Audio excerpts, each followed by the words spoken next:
नमस्कार मैत्रिणींनो, मी Jayashree home kitchen मध्ये तुमचं स्वागत आहे। आज आपण बघणार आहोत साबुदाणा बटाटा चकली। चला मग बनवायला सुरुवात करूया। मी 1 किलो साबुदाणा घेतलेला आहे। ही स्वच्छ 2 पाण्याने धुवून घेऊया।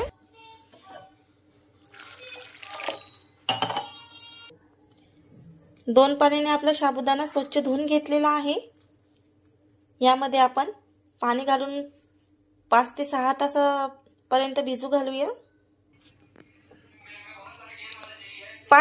आपल्याला अर्धा इंच वर असं पाणी राहिलं पाहिजे, एवढं पाणी ठेवायचं आहे साबुदाण्याच्या वर। हे बघा, आपला साबुदाणा किती छान असा भिजलेला आहे, तुम्ही बघू शकता। पूर्ण आपल्याला 6 तास झालेले आहेत। यावर आपल्याला उकळतं पाणी घालायचं आहे आणि रात्रभरासाठी असंच भिजवत घालायचं आहे आपल्याला। हे बघा, यावर आपण उकळतं पाणी घालणार आहोत।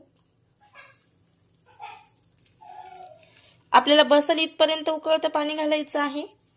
मी 2.5 ग्लास उकळतं पाणी घेतलेलं होतं आणि यावर 2.5 ग्लास पाणी घातलेलं आहे। 1 किलोच्या प्रमाणात होता हा आणि याला रात्रभर असंच झाकून ठेवणार आहोत आपण। बघू शकता तुम्ही, उकळतं पाणी घालून आपल्याला रात्रभर झाकून ठेवायचं आहे हा। चला मग पुढची प्रोसिजर आपण उद्या सकाळी बघूया। आपला हा रात्रभर भिजून झालेला आहे साबुदाणा। तुम्ही बघू शकता किती मऊ असं झालेला आहे। चला मग पुढची प्रोसिजर बघूया। मी 1 किलो साबुदाण्याला इथं 2.5 किलो बटाटे घेतलेले आहेत। याला मॅश करून घेऊया।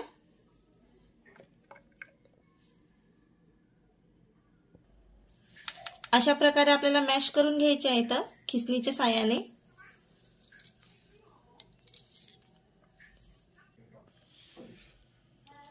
आपले बटाटे पूर्ण मॅश करून झालेले आहेत।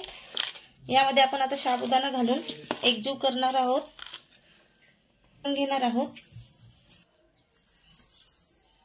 आपले हे मिश्रण एकजीव करून झालेलं आहे, तुम्ही बघू शकता अशा प्रकारे। यामध्ये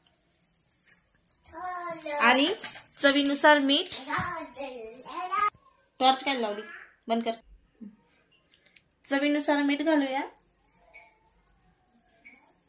आणि मिश्रण सर्व एकजीव करून घेणार आहोत आपण।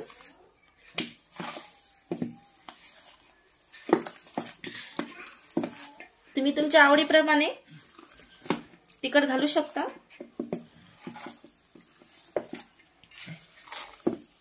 तुम्ही हिरव्या मिरच्याचा ठेचा पण घालू शकता, पण मी चिली फ्लेक्स घातलेली आहे। हे बघा, हे साचा घेतलेला आहे मी आणि ही चाळणी लावलेली आहे याला आपण ऑइल ग्रीस करून घेणार आहोत। छान प्रकारे आपलं असं तेल ग्रीस करून झालेलं आहे, तुम्ही बघू शकता। चला मग आता बनवायला सुरुवात करूया।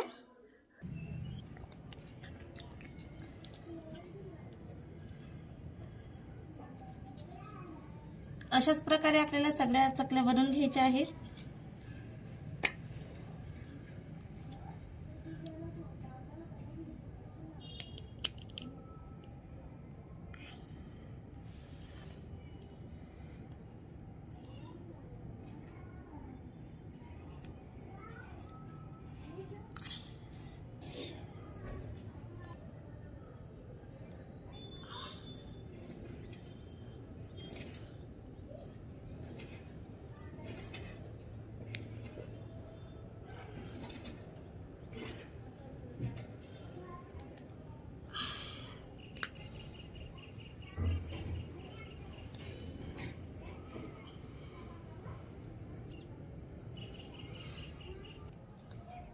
अशाच प्रकारे आपण सगळ्या चक टाकून घेऊया।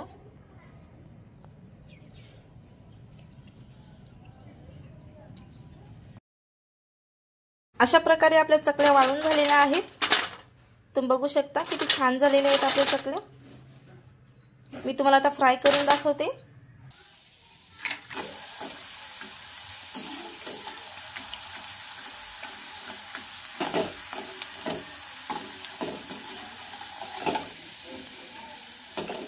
किती छान फुललेले आहेत, तुम्ही बघू शकता. तिप्पट अशा फुललेल्या आहेत आपल्या चकल्या.